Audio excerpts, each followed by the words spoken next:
ท่านผู้ชม โอ้ยโตงาม กินข้าวปุ้นเนาะโอ้ย ขี้ยื้อใคร กินข้าวปุ้นได้ข้าวปุ้นมาแต่บุญบาทเนาะแม่ไปบุญบาท แต่บุญบาทเขา มันอยากชี้แดดเนาะ ถุงละ20ค่ะ20 บาท20 บาทจ้าข้าวปุ้นโอ้ภาษาไทยมียังข้าวเปลือกข้าวปุ้นข้าวได้เนาะยังเนาะขนมจีนกินขนมจีนแก้ม คนไทยนะคะไม่ใช่คนลาว กินขนมจีนเด้อท่านผู้ชม ภาษาไทยค่ะ แจ็คใช้สีแดงค่ะ ขนมจีน ไม่ได้แดงได้ด่างดอก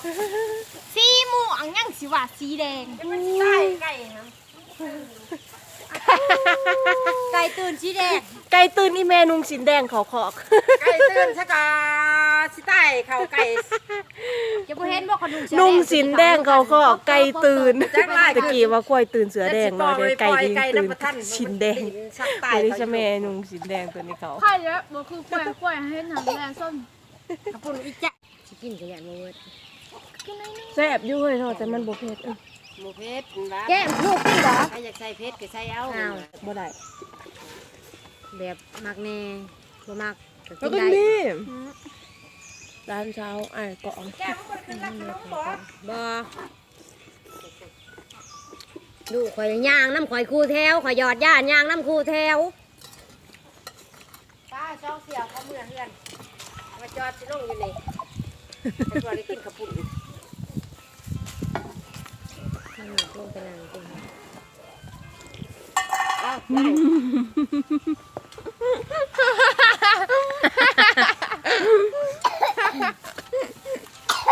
ไอ้เกาะ นั่นนี่แหละคืนนี้ไอ้คืนนี่บ่ได้เป็นแนวนี้ไอ้แบบทุ่งๆอันนี้แม่แบบ ไอ้แหนนมา ไอ้แน่นๆแล้วก็มันเป็นคือสิหักลากกันออกมากินยา บ่คือบ่ฮู้งามแม่ กินหมากแอปเปิ้ลกินหมากเหมือนกันเด้อ เขากินอันนี้แหละเขาเป็นหวัดกินคู่มือน้ำเรา ไอ้สบายกินเลยไป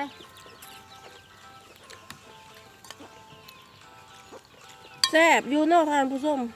ขนมจีนจะได้จะเอิ้นว่าขนมจีนเนาะข้าวปุ้น บ้านข่อยเอิ้นข้าวปุ้นได้เด้อพี่น้ ข้า อ ว ง ปุ้นข้าวโจ้นเนาะขนมจีนเพราะว่า อืมขนมจีนเลยเขาเอิ้นเขาเรียกกันว่าเขาเอิ้นอะไรนะ บ่คือกันเนาะไปไทยทำอิฐ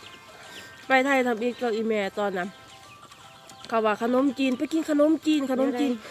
แต่ก็คืดเลยว่าขนมจีนมันเป็นจะได้เด้คือว่ามันเป็นก้อนแบบขนมทอดอีหยังกันบ่แบบว่าแบบมันออกสไตล์แบบจีนอีหยังจังซี่นะเข้าใจนะนะก็เลยว่าอ๋อข้าวปุ้นเขาเอิ้นขนมจีนว่าจังได๋เป็นไง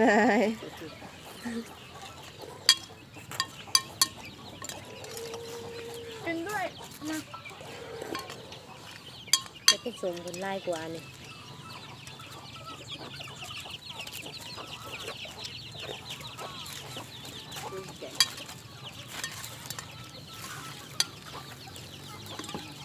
ครูสาตั้งใจเบิ่งหนังก่อนจบว่าเบิ่งไปเบิ่งมาจำมันซะบ่ม่วน นั่งตัวใดจบ ลงน้ำก่อน ก็จบแล้วบ่ครับ สุดท้ายตายเวิดเขากว่านางเอกบ่ยังพ่อคน นางเอกก็ตายบ่ นางเอกก็ตายพระเอกก็ตายน้ เพื่ออะไรล่ะเป็นพระเอก ำบักนี้บักบิ๊กเอ็มหั่นเด้บักตำรวจหั่นเด้มันก็เบิ่งตะวันน้ำกูเนาะเทื่อหนึ่งบักตำรวจหั่นก็ตายทหารโจรขามันเป็นเสียอาดตัวตำรวจตัวตาย ไข่เลยยังบัดนี้ รถตามเข้าไป มีแต่พวกบ่ได้เฮ็ดยังมีแต่พวกแบบ ตายเบิดพวกที่ว่าเห็นแสดงนำกันเบิดหั่นยังหั่นบ่ยังเหรออีกอันหนึ่งหั่นยัง เนื้อไก่มันอยาก อิ่มแล้วทำเข้าไป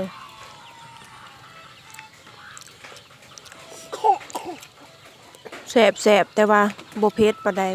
ลูกเครื่องซีเขาเลยลูกหนูเอ้ยไก่จะกระตื่นอย่างใหญ่อย่างใส่ โอ้กระชีเบิดนั่นแหละ